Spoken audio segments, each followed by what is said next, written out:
something like this. It can give, of course, also allergical reaction. That is also allergical reaction.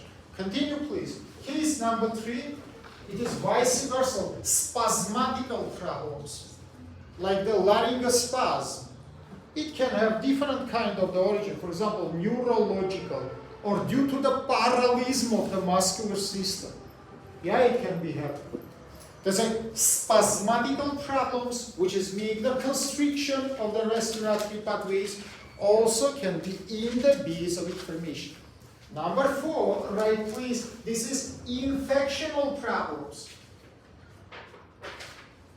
For example, right, please, the diphtheria, because it's from the, pyogenical membranes inside of the larynx, and they can make simply obstruction of the respiratory pathways with formation of asphyxia.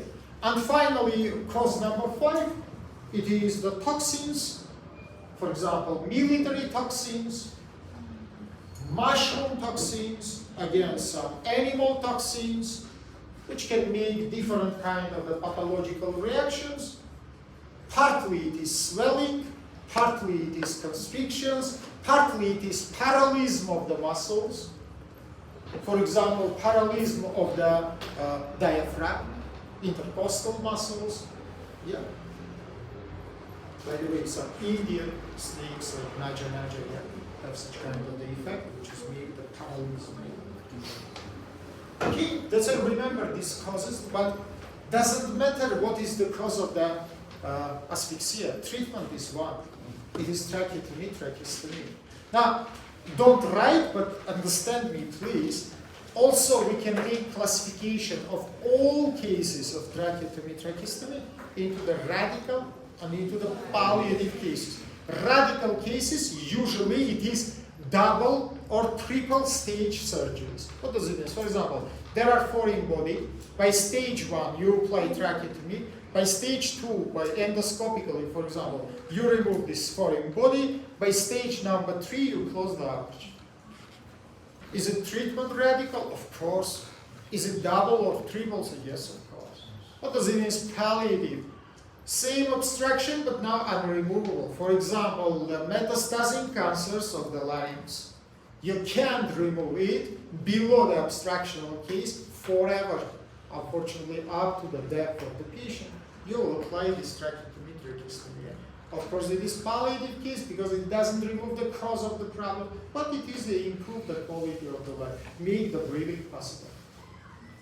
It is understandable. Now, right, please. Tracheotomy, tracheostomy can be performed only and mainly in hospital because it needs the special equipment. In emergency conditions, mainly we make the manipulation which is called laryngotomy, or otherwise conicocricotomy. It is synonyms. The conic ligament, otherwise we call the thyrocricoid ligament. You remember, it is the membrane which is connecting thyroid cartilage with the cricoid cartilage. In the old classification, we call it the conic ligament. That's it. 1 minute, look to me. Look in this picture, please, everyone. You can see thyroid cartilage, you can see cricoid cartilage, you can see soft membrane, which is located between them, and under the cricoid, you can see the cartilages of the trachea, semi-cartilages. Because you remember, from in front and side, it is cartilage, from behind, it is soft tissue membrane. By the way, in the neck, we have such kind 6 cartilages. As you remember, 2 above the isthmus of thyroid, 2 in the level of the isthmus of thyroid, and 2 below the level of the isthmus of the thyroid. Now, minute attention to that. It means if it is some street condition, or let's call it non-hospital condition, I can make that manipulation. If it is in the hospital, I can do everything which is shown in this picture, because I have necessary equipment.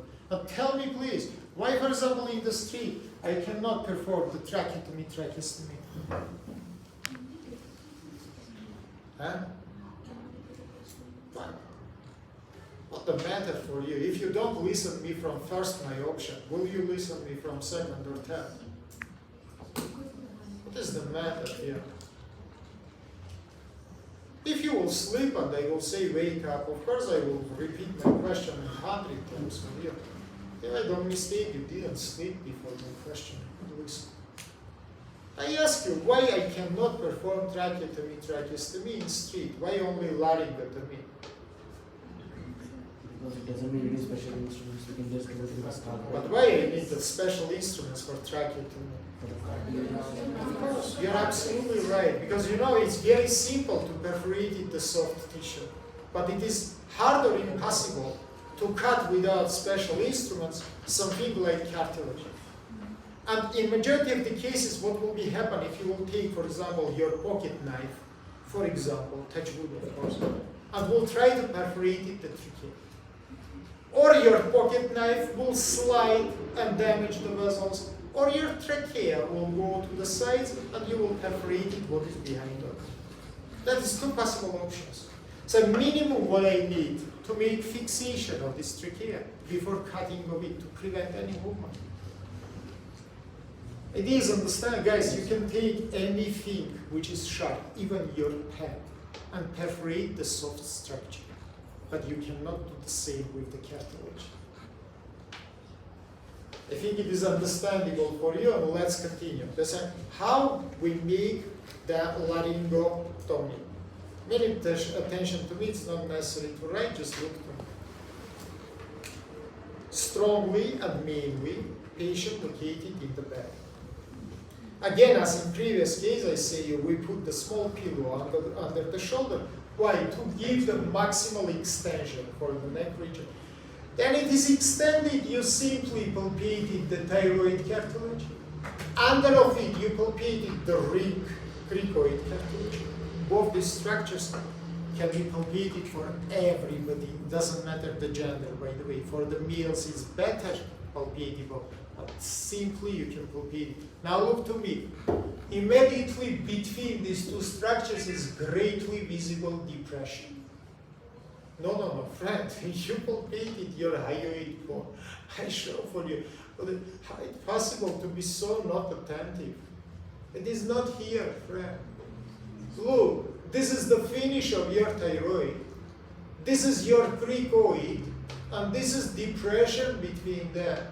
That is approximately midpoint of the midline of your neck, approximately. In this depression, you can try to make the puncture.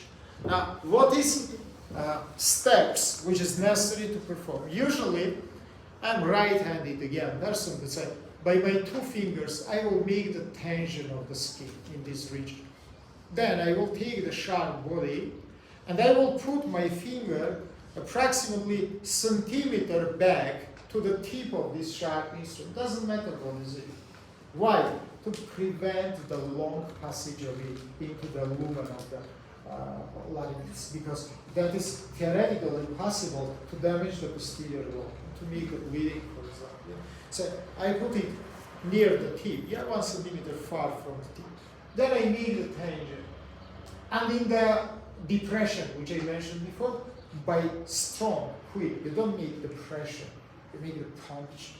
By quick puncture. Why? Because if you will make the pressure, thank you very much, structures can be sinking to the backside. I'm not sure that you will have sharp scalpel in the street to make anyhow puncture. So you will have not blunt, but not so much sharp instrument. So try to make quick movement, to make perforation of movement. And what after? Without removing of this sharp instrument, you take some tube, I don't know, part of the anatomy, or the cocktail some tube or something like this. It should be minimum 2-3 millimeters, not less. Because if it will be less, it will be not enough for enough breathing, enough volume of the air. Now look, I try to turn my sharp instrument to enlarge maximally, how much it's possible, the aperture, and sliding by this sharp instrument, I inserted the tube inside of the lumen of the larynx. Then, by 2 fingers, I fix this tube, and only after I remove the sharp instrument. That is also not enough. Hold it, please. Then it is inserted inside. First of all, you see that the patient starts to breathe, yeah? Maybe by force, especially if it is small tube, yeah? But anyhow, what I do after? I take the bandages. First of all, 2-3 times, I fix the bandage into the tube. Then I fix this tube in the neck region to prevent decanalization. Because, for example, during the cough, if you will not fix it, yeah, in the neck region, it can come to back, and you will make the new manipulation. Idea is understandable for you. I think it is not hard. Okay, now let's come to the hospital, and let's see what can we do in a hospital condition. You can see these pictures. In these pictures, 3 levels: level 1, level 2, level 3. According to these levels, we have 3 main types of the tracheotomy. Remember, high one, which is located above the isthmus; middle one, which is located in the level of the isthmus; and lower one, which is located below the isthmus. Nowadays, we try to not perform middle one. Why? Because you should cut the isthmus only if technically both another variants is impossible. For example, for the child, you cannot make the lower one due to some specificity. You make the middle one because upwards located the cancer. You understand me? Because then you cut the thyroid, immediately content of it, you know, it is the thyroglobulin usually, enter inside of the blood and it forms the antibodies. It can be cause of formation of autoimmunity conditions. So try to not damage thyroid gland. That's it. Or upper one or lower one. By the way, listen to me attentively. For the adults, choice surgery, it is high tracheotomy. For the child, unfortunately lower. Why I say unfortunately? Because it is more traumatic and more possible complications we can have. But due to the specificity of the childhood anatomy, upper one, it's impossible or hardly possible to perform. What it means? It means children up to 11, 12 have usually short neck and big thyroid. Upper cartilage is completely closed by the thyroid. If you will try to descend the thyroid, you can simply damage it, as I say you 2 minutes. It is understandable for you. Now let's start to make this performance. Position in the back strongly. Again, pillow under the shoulders. Again, hyper extension. Now, let's start from high one. 2 possible type of incision, or vertical, strongly by midline, or horizontal. How we make vertical one? It is more than simple. Look, you palpate the inferior margin of thyroid cartilage. From that point, strongly by midline, you descend in your incision into 5 centimeters. If you make horizontal incision, listen to me, you measure the distance between inferior margin of thyroid and isthmus, inferior margin of thyroid cartilage and isthmus of thyroid gland, and from midpoint you provide it horizontal 5 centimeter incision, 2.5 in one side, 2.5 in another side. You can tell me now what to do if the isthmus is not palpatable. Don't worry, guys. From inferior margin of thyroid, go 3 centimeters to back, to down, and from that point make the horizontal incision. By the way, horizontal incision is more preferable and better because cosmetologically it is not so much visible. In middle triangle, majority of the skin folds is horizontal. So then you make horizontal incision, it's not so visible. More of these vertical incisions, usually in 20-25% of the cases, can give formation of depressed scalp. Why? Because soft tissues is bad developed by midline. And then you cut the structures after all of them fuse to each other. Yeah, because the connective tissue is formed. And because the soft tissues, especially connective tissues, fat otherwise is bad developed here, we see formation of depressions. Now let's describe the cutted layers. You cut the skin, you cut the fat. Immediately in the fat, you see mid-V of the neck, vena mediana call it. You ligate it, you cut it into 2 parts. Very well. Now, under of it, you see first fascia, usually no platysma, because by midline we don't have platysma. If you make horizontal, maximally you will see the medial margins, put the hooks and retract. No problem. Then you will see the infrahyoids. But for horizontal incision, that is not problem. You work between them. For vertical incision. For horizontal, cut these muscles there. No problem. Cut after you will suture. No any problem. Cut 2 muscles, you will cut here. Sternahyoid, sternothyroid. Nothing more. All the others will be laterally to you. Before cutting of infrahyoids, of course, you cut the white line of the neck. It is second and third junction.